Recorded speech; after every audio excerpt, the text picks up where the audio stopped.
Point de presse de la Fédération des collecteurs des régies financières, douane, hydrocarbures, impôts et trésors. Mesdames et messieurs, notre pays, le Gabon, comme bien d'autres à travers le monde, fait face à une crise pandémique sans précédent. Celle-ci tue malheureusement plusieurs de nos compatriotes. Cette crise du Covid-19 nous interpelle tous, pas seulement parce qu'il faut sauver des vies, mais aussi parce qu'elle s'accompagne d'une crise sociale et économique. Dans cette situation de crise multiforme, le sens des responsabilités de tous les acteurs, chacun dans son domaine, est un aspect important, car la façon dont les uns et les autres agissent peut constituer soit une solution à la crise, soit un facteur d'aggravation. C'est à la lumière de cela que nous souhaitons, à travers ce point de presse,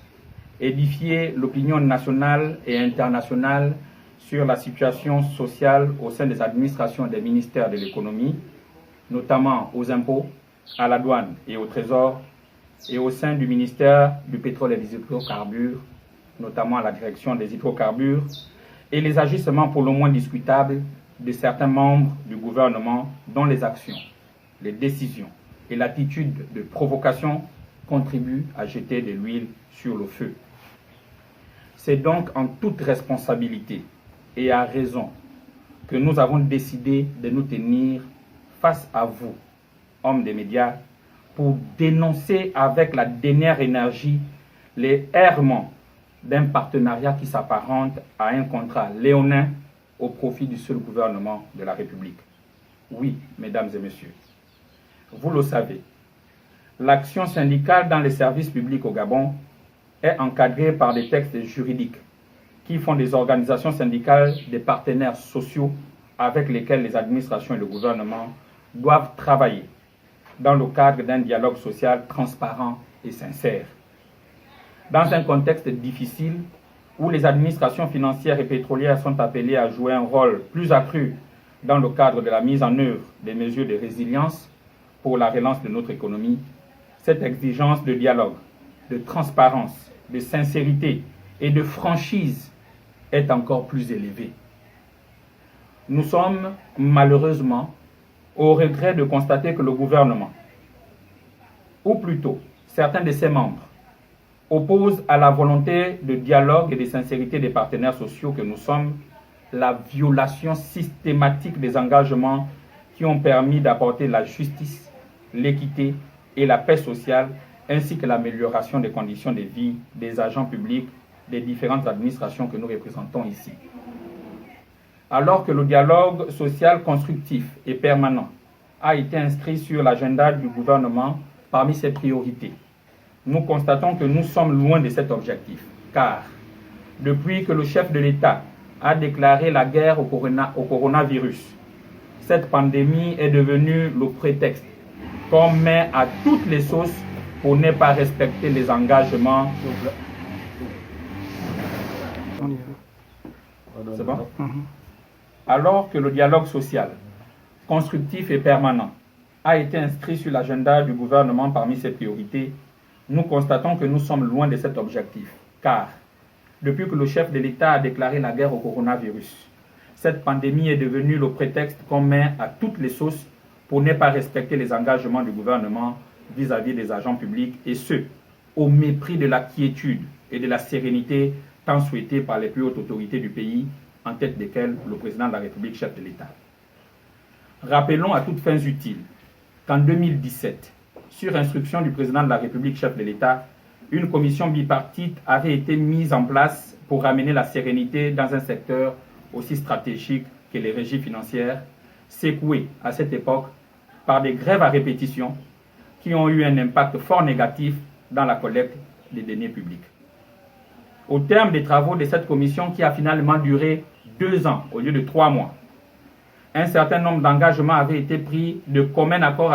entre le gouvernement représenté par les ministères du budget, celui de l'économie ainsi que du pétrole et des hydrocarbures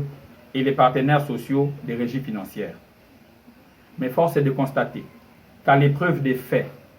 le gouvernement n'a jamais respecté ses engagements, nous en voulons pour preuve la non-publication des résultats des audits des effectifs et des primes réalisés par le comité technique,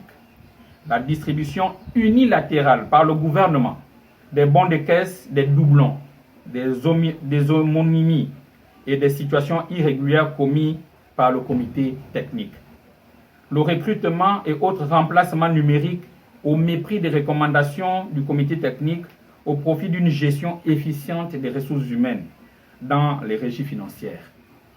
la non-application dans sa globalité de l'arrêté numéro 512-PM-MEFSN-MPHG du 15 novembre 2019 instituant la PPB, la régularisation des situations administratives qui s'est fait toujours attendre par les agents des régies financières. Mesdames et messieurs, toujours en 2017, nous avons répondu à l'appel du chef de l'État qui nous invitait, via son cabinet, à suspendre tout mouvement de grève pour révisiter tous les aspects d'un partenariat gagnant-gagnant avec le gouvernement.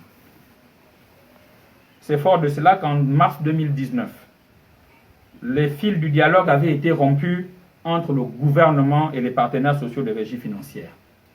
Le Premier ministre chef du gouvernement avait décidé de les renouer en prenant, par l'entremise du ministre de l'économie et des finances, des engagements fermes afin d'assurer un minimum de stabilité en émettant l'idée de la mise en place d'un cadre de concertation et de dialogue social comme souhaité par le président de la République, chef de l'État. Jusqu'à ce jour, ce cadre de concertation et le fameux dialogue social, bien que sectoriel, n'existent que dans l'intention gouvernementale. Pendant que les régies financières ont toujours fait montre de responsabilité, de solidarité et de patriotisme, le gouvernement, lui, pour cacher son incapacité à respecter ses engagements, ne ménage aucun effort pour présenter les partenaires sociaux comme étant des irresponsables, dépourvus de conscience, enfin des indécents. Lorsqu'il fallait revoir à un niveau soutenable le stock des arriérés des primes en 2018, les partenaires sociaux ont pris sur eux de se dessaisir d'une partie importante de leurs primes et pourtant travailler. Dans ce même élan de patriotisme, au plus fort de la crise, les partenaires des régies financières ont consenti au gouvernement une décote de 30% du niveau de leurs primes pour l'année 2017. Lorsque notre pays s'engageait avec le FMI dans le programme élargi des crédits et que des mesures dites d'austérité devraient être prises, les partenaires sociaux des régies financières, contre toute attente et en toute responsabilité, ont soutenu le gouvernement. À chaque fois qu'il en ait besoin, pour la sauvegarde de l'intérêt supérieur de la nation, les régies financières ont toujours su jouer la partition appropriée pour assurer un atterrissage en douceur aux côtés du gouvernement. Mesdames et messieurs, au regard de ces faits, qui du gouvernement ou des partenaires sociaux fait réellement dans le pourrissement de la situation? Comment un gouvernement qui prend des engagements par acte signé de ses ministres parvient-il à ne pas les respecter et traite les partenaires sociaux qui, eux, en toute responsabilité, soutiennent le gouvernement d'irresponsables et d'indécents? Pendant qu'ils se payent eux-mêmes leurs primes trimestrielles et autres fonctionnements des cabinets en pleine crise du Covid-19, aux agents des régies financières, ils leur opposent la priorisation des dépenses, comme pour dire qu'ils ne constituent nullement une priorité. Quelle devrait être ainsi l'attitude des partenaires sociaux face au silence méprisant du gouvernement et au non-respect de ses engagements? Au moment où le chef de l'État doit pouvoir compter sur les régies financières pour amortir le choc de la baisse des prix du pétrole, comment peut-on s'investir autant pour les démobiliser, les démotiver, voire les pousser dans la rue? Aujourd'hui, nous interpellons ce même cabinet du président de la République, car en 2017, tout avait été commencé par ce cabinet, par le biais de son coordinateur général des affaires présidentielles, à se saisir du dossier pour avoir le son de cloche des partenaires et asseoir ainsi une stratégie de gestion efficace des régies financières. lassés de toujours hausser le ton, même lorsque la situation ne s'y est pas, outrés de se faire passer pour des saboteurs de l'action du gouvernement par la paralysie constante des régies financières, désireux d'établir les responsabilités de monter au créneau des partenaires sociaux des régies financières, nous, Fédération des collecteurs des régies financières, invitons le coordinateur général des affaires présidentielles à se saisir de ce dossier. Soutenons le syndicat des professionnels des impôts, qui n'a fait que nous précéder dans le mouvement de grève.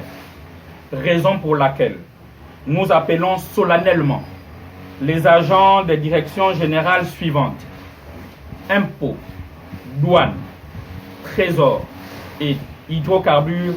à observer un mouvement de grève comme aux impôts. Le mot d'ordre est: restez chez vous